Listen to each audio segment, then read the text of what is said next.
Deaf ઓલિમ્પિકમાં ગુજરાતને ગર્વ અપાવતા સુરતના યુવાને અલગ અલગ કેટેગરીમાં 2 મેડલ મેળવ્યા. 100% શ્રવણ શક્તિની દિવ્યાંગતા હોવા છતાં સુરતના મોહમ્મદ ડેફ ઓલિમ્પિક ફાઇટર શૂટિંગમાં સિદ્ધિ મેળવી. મજબૂત મનોબળના કારણે સુરતના યુવાને સુરતનું નામ રોશન કર્યું.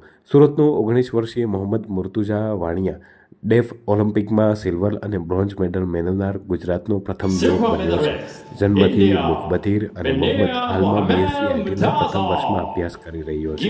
શરૂઆતમાં ટેબલ ટેનિસ, સ્વિમિંગના મશીન બગાડવાની સમસ્યાના કારણે તેને શૂટિંગની પ્રેક્ટિસ શરૂ કરી. મોહમ્મદે અત્યાર સુધીમાં ઇન્ટરનેશનલ, નેશનલ અને સ્ટેટ લેવલ પર 13 ગોલ્ડ, 11 સિલ્વર અને 9 બ્રોન્ઝ મેડલ મેળવ્યા છે. નામ મોહમ્મદ વાનિયા છે.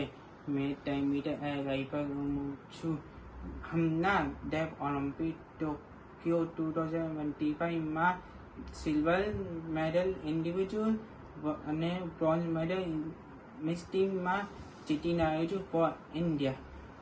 મેં ડેફ ઓલિમ્પિક પ્રિપેરેશન માટે 4 યર્સથી ટ્રેનિંગ કરી છે અને મેન્ટલ ટ્રેનિંગ, ફિટનેસ ને technical training every day 7 hours training કરીએ છે.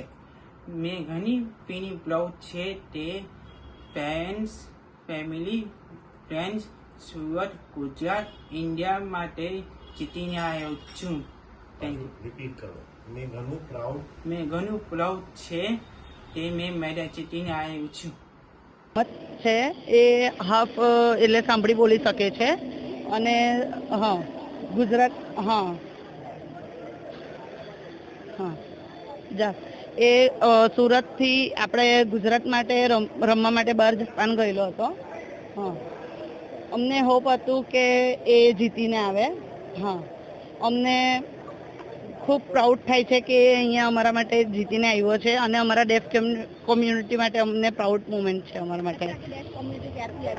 ડેફ કોમ્યુનિટી તો બહુ ટાઈમથી છે પણ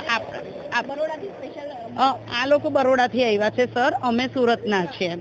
ઓકે અને અમારું આખું ડેફ કોમ્યુનિટી અમે બધા સુરતના છે ને આ લોકો બરોડાથી એમને વેલકમ કરવા આવેલા હતા. ને અમારા માટે પ્રાઉડ મુમેન્ટ એ છે કે